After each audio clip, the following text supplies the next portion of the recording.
welcome from Salisbury Cathedral. It's really good to be able to welcome you to this digital event, which is part of the Salisbury 2020 Big Weekend. My name is Anna Macham. I'm the Canon Precentor here at the Cathedral. Significantly for this conversation, I'm the member of the Cathedral clergy who has responsibility for worship and liturgy, which has suddenly all had to go digital for obvious reasons. So that's highly significant for the conversation we're about to have. And I'm really delighted to have the opportunity to welcome Dr. Karen O'Donnell here today. Karen is the coordinator for the Centre for Spirituality at Sarum College, and she's written a lot about trauma and theology, and also is an expert in digital theology too. So Karen, it's really lovely to welcome you to this conversation, and thank you so much for giving up your time to be with us today. Oh, thanks for having me. So let's kick off with our first question. What do you think of this recent explosion of digital worship in the church? Is it a good thing, a bad thing, or what do you think? I think it's a really interesting thing. I think if I think about the whole kind of array of things that I've seen happening, I think there's some really great stuff happening, and there's also some really not so great stuff happening, or there's some really problematic things happening as well. But I think if I think about your question there, you said this was a recent thing, and of course it is, and the events of the last 2 or 3 months have pushed a whole range of people who've never thought about digital worship or never thought much about doing worship in digital spaces online as the only way of reaching, their congregations. But of course, this isn't a new thing. Oh right, okay. Can you say a bit more about that? Because that's a kind of interesting thing to me. Yeah, so I think one of the things I find fascinating about this is that Christianity in particular, and religions in general, have always adapted to new technologies. So when the printing press was invented in the I'm going to get my dates wrong, 15th century, I think, Christianity has embraced that new technology as a way of printing pamphlets and printing books and printing Bibles. Of course, the Bible is one of the first things ever to be printed, brand new technology. And every time then we've seen new developments in communication technology in particular, so the telegraph, the radio, the mention of television. Christianity's not been far behind, or certain parts of Christianity anyway have not been far behind having a go at that, and that's not different in any way when we see the kind of beginnings of the internet. So we think about, the World Wide Web isn't invented until about 1990, but before that, in the 80s, there are smaller networks that function like mini versions of the World Wide Web. And it's in one of those mini networks, actually in 1986, that we see the first act of online worship. So we're looking at 34 years ago. This is the kind of beginning of online worship, and that happens just after the Challenger shuttle tragically explodes, just after takeoff in 1986. And this small Presbyterian online discussion group wants to host a memorial event. So they set up a liturgy. It includes prayers, scripture readings, meditation, and then there's a section where other people can add their own prayers. And so kind of historians of online worship would point to that as like the beginning of Christianity's kind of engagement with digital technology. Of course, we've seen loads and loads of examples since then, and really kind of in the 90s and the early 2000s, lots and lots of Christians are having a go at doing worship online. Oh. So this isn't new, although it feels very new for most of us. There's actually quite a reasonably long history of doing it. Wow, that is interesting. So some of these examples that you give, was that a controversial thing when they were first done, or not particularly? Not particularly. So, not in the first one in the in the 1980s that I mentioned, were seen as quite innovative, but nobody really had a problem with it. I think we have seen some more controversial things, perhaps when we start to make a move from just joining to meet together for prayers, or for reading scripture together, or for talking about faith. Perhaps that's okay, but I think people have a bit more of a problem when you start to get into things like, is it okay to do a baptism online? Like, could we get married in this? You know, could you as a priest like marry me and my partner? Would that be okay? You know, say we've done all the kind of rule bits, you know, we'd had our banns read and everything. Is it okay? Could you do that? Could you not? The celebration of something like communion, they're the things that people start to get a bit exercised about, but not everybody. And of course, it depends on what kind of Christian you are and what kind of church you belong to. Wow. So that, if we just stay on that subject for a bit of, say, sacramental worship online, I have to ask this, what do you think? Do you think that's valid? Oh, that's a really good question. And do you know what's really interesting is that there's loads and loads of theologians that have been writing about this for 30 years or so. And interestingly, in their books, there's always a chapter on sacramental worship online. And in more than one of those books, there's a line at the beginning of the chapter that says, have you turned to this chapter first? Because it's the thing that people get really kind of interested and excited about and really wonder about. And I think it is a really interesting question. I think it hugely depends on what you think is happening in communion. And as we know, you know, differences in what people think is happening to the bread and wine and to the people that take the bread and wine together really are quite, sometimes anyway, quite firm markers of distinction and difference. So it's really difficult to give an answer and say, yes, it's all valid, or no, it's all not valid, because it depends what you're talking about, really. I think, so I belong to the Church of England. Obviously, I'm not a clergy member, which probably gives me a bit more freedom to speculate on this. So I'm happy to say that theologically and sacramentally, I don't think there's any problem with an online Eucharist. But that doesn't necessarily mean you want to do it. I think we perhaps don't want to say, or I wouldn't want to say as a theologian, God can't do that, or that this is beyond the limit of God, because I just don't believe that that's true. Mm-hmm. But would I want to celebrate a communion? Is it a communion for me if I'm just me on my own? Probably not. There's something about being with other people that's really important to communion. So I think technically, yes, you can probably do it, but community-wise, would you want to? I'm not sure. I think there's a few things that are really key. So I'd want to distinguish and say that I'd be particularly talking about like a live video rather than something that's pre-recorded. If you were going to say that this is a communion that's happening in your home as well as mine, I think there needs to be something live about that.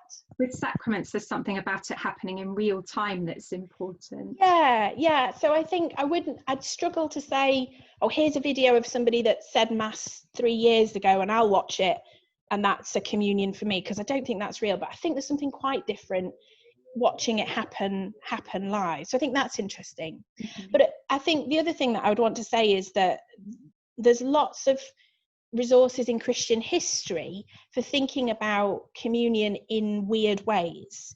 So you could go right back to the 1st century and find someone like Jerome talking about, can you do a dispersed communion? So does everybody have to be there on a Sunday in order to be able to take the bread and wine? Because he's talking about, can you take it to people who can't come on a Sunday or people that aren't ill? And he says, well, yeah, you can. They're gathered in spirit. And so I think that's really interesting. Yeah. Even though he's obviously not talking about the internet, but he is talking about something a little bit similar.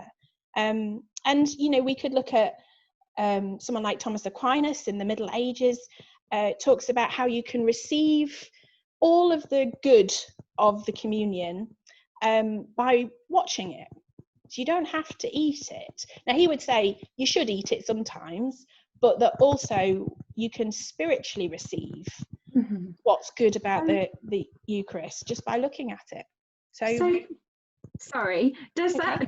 that imply that that different, you mentioned before about different theology, like different theological perspectives, if you're Catholic or evangelical or whatever, might inform like how you approach digital worship? Depends what's important to you out of the different theological options. Yeah, definitely. And that's so one of the things that I think is really interesting about the kind of academic work on this is that it's mostly Catholics doing it. And of course, they have a very specific understanding of what happens and a very clear understanding of what happens in the Eucharist. And actually, in the Church of England, we're a very broad church. So we don't necessarily say you've all got to believe exactly this thing. It's actually quite nebulous and bit more mysterious what's happening, and in some ways that's great, but actually it's not very helpful in this conversation because we've all got different kind of approaches to what's happening. And I think you can't really talk about whether or not doing communion online is okay without first talking about, well, what do we think's happening in that? And I think sometimes we jump to the second question before we've really kind of got around the first part of it. What do you think is different about the current situation? Because I mean, in the past, I suppose there must have been all kinds of different reasons for those examples you gave of digital worship taking place. But now we're in a situation where we're kind of forced into it, and it's the only way often that we can, well, not the only way we can connect with people, but really a key way of offering worship in this time. So does that present particular challenges, and is that different in this situation? It's not such a hybrid situation maybe, or? Yeah, I think that word hybrid's a really important one. So I think the kind of approach I would want to take more broadly to anything to do with digital technology is to never say that this is a replacement for something else, but to say, oh, we bring these things together, and actually having a range of different things is a really good thing. But you're quite right. Where we are now doesn't offer that. So in some ways, what we're doing at the moment, what clergy up and down the UK are doing at the moment, is really pragmatic, and it's just about what can we do today, and it's not this kind of planned out very carefully. Not that I'm saying people haven't thought deeply about it, but if I think about the kind of establishment of Church of Fools or iChurch in the early 2000s, they come as a result of years of preparation, of software design and development, of gathering people together in focus groups and working out what's important, what isn't. So of course, none of that has happened. And so I think what's different about this is that and we might want to talk about kind of where this is going kind of later on, but I think once we get back to normal, whatever normal looks like after all this, we'll need to take a period of time to step back and reflect on what we did during this however many months it is, and to kind of evaluate that with our congregations, with our church leaders, to say what we've learned, some things here, and they're really important things, and what could we take forward with that. But I think the kind of key difference is that this is pragmatic. It's just we've got to do something, and it's largely unadapted. So it's broadly speaking, what people are doing online looks very much like what they would have done in church, and we're trying to mirror that. And I think perhaps with a bit more space and time to think about it, we might want to find more different ways of doing liturgical worship that perhaps are digital ways rather than just non-digital things that are kind of lifted into the digital realm. But of course, nobody's got the brain space to think about that right now, but maybe for the future. Yeah, I mean, I found it really moving as a priest, to have Zoom worship all together, and it was just very moving, I think, just to see everybody first of all. So even just establishing that connection with people again, with parishioners, and especially there was someone who was doing it from their bed who was really ill, and I just thought, gosh, that's such a why aren't we doing this already? Because it's a really obvious way to connect with people apart from being in the current situation. So what are the gains and losses, do you think, of this situation? Are there things we can learn are there things we'll do differently afterwards? Yeah, I really hope so. I think one of the gains for us is that it has accidentally made us all housebound in to varying different degrees, and so, you know, some people not so much, and other people very much. And so we've had an opportunity to see what it's like to miss out on these things, and to be isolated, to be lonely, to be, I don't know about you, but, you know, to have cabin fever and to feel like, oh my goodness, I just need to get out of the house, and you can't. So I think there's one of the gains for us here is that it's put us in the position of a place where a number of Christians have been for a very long time and asking for versions of this, asking for opportunities like this. And as you say, suddenly you see, well, A, yeah, we can do it. And B, yeah, people really need it, and it is valuable to them. Even if you personally might think, well, this isn't as good as being in church, maybe that's more of a relative thing. You know, you would prefer to be in church, but perhaps for other people, being able to zoom in and join in worship from their bed is a real gift. So I think there is real gains for us to be had here. I think one of the things that's really interesting is that it raises the issue of access to digital technology and access to good quality broadband, which, you know, I and you both live in the middle of a city, so perhaps we take that for granted. But of course, many of your parishioners, many of my students live a long way away from a good quality internet exchange. And one of the things I would hope would happen after this is that the church might recognise these issues of access as part of their campaigns for social justice, that actually to live a good quality life, to flourish, does require this kind of access in a way we perhaps never really noticed before. So just a question that's interested me from talking to you as I've been thinking, what do you think? Because often in the past, Christianity has been perceived to be very sort of negative about physicality and the body and sexuality and so on. And so if we make everything digital, is that sort of going back to those days where we're sort of not valuing the physical and the sacraments and the kind of physicalness of the community, if that makes sense? Yeah, I think that's a really important question. It's certainly the question that has interested me, and where kind of a lot of my research is focused, is thinking about when I first started doing this research, I encountered from lots of different Christians the idea that when you go online, you are somehow disembodied, that you are sometimes people use that word like incarnational, and I think sometimes what they really mean is you're not really in your body. And I think that's really interesting, because I think, well, what is it that I'm doing that's disembodied? Because this is a piece of physical technology. The internet is a physical thing, you know, it's cables that lie under the Atlantic Ocean, it's receivers and buildings and things that kind of exist within our community that we're just not very good at noticing.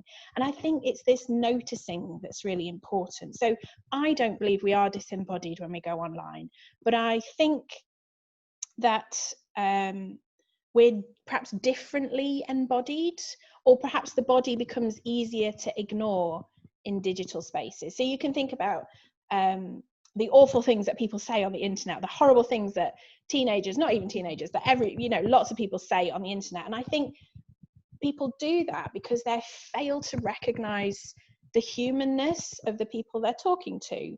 And I think perhaps that failing to recognize our body, failing to recognize our humanness is one of the things that I would really want to challenge, and to say that our bodies are key, and we need to perhaps learn to recognize where our bodies are online. And, you know, I'm still listening, I'm still, my back's aching because I've been sitting here at the computer all day.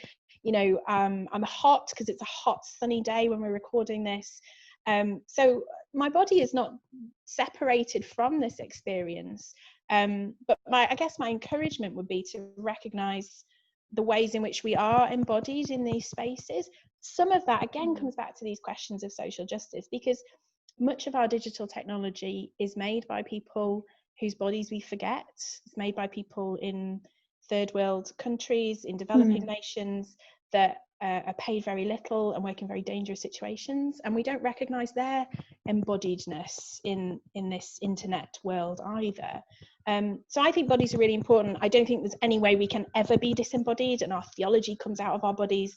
And I think we're perhaps just not very good at recognizing bodies in digital space. I think that's true, isn't it? Because I mean, sometimes people have said things like, oh, it's you know, to set up a Bible study group or something online, it's easier to do it if you already know the people, because so you're not kind of reading their gestures for the first time or misunderstanding, you know, because you can't see the subtlety of gestures sometimes. But on the other hand, like you say, yeah, like you can still hear someone's voice, you can still hear whether they're happy or sad or tired or fed up, and and you know, as you I can't sort of reach out and touch you, but I'm still connecting with you as a person. Yeah, and it's different. I don't want to pretend that it's the same, because I think that does a disservice to bodies in both spaces. But I also think that there's a language of digitality that we're perhaps just starting to learn.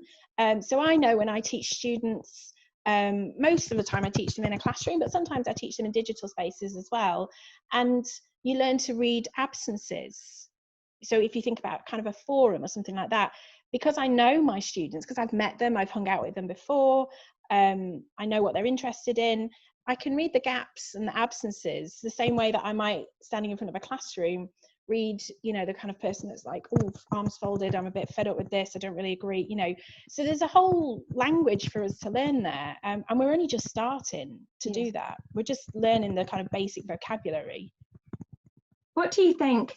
I think we have to finish now, but just to sum things up, it's been great talking to you, really fascinating.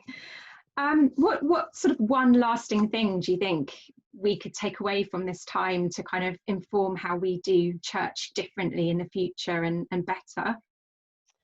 I think the thing for me would be, I suppose, thinking about this question of difference. So sometimes people said, oh, it's not as good as the real thing. And I think, well, let's not compare these things. Let's recognize that they're different. Let's recognize that our bodies are different in this space than they are when we're sat together in church. But let's also recognize that different people need different things, and that the neurodiverse person who finds it really hard to sit still in church for an hour, 90 minutes on a Sunday morning, actually might get closer to God and be more able to join in a community with this kind of access. Like you talked about, you know, the parishioner that joined from the bed. Maybe we start to recognize that we're all right with this difference, and that actually we can do this, and it's okay to do it, and that actually, you know, God's kingdom might be built up by that people will be blessed by it, and that works for the good of all of us. Brilliant. Well, that feels like a great note to finish on. So thank you so much, Karen. It's been a brilliant conversation. Thanks, Anna.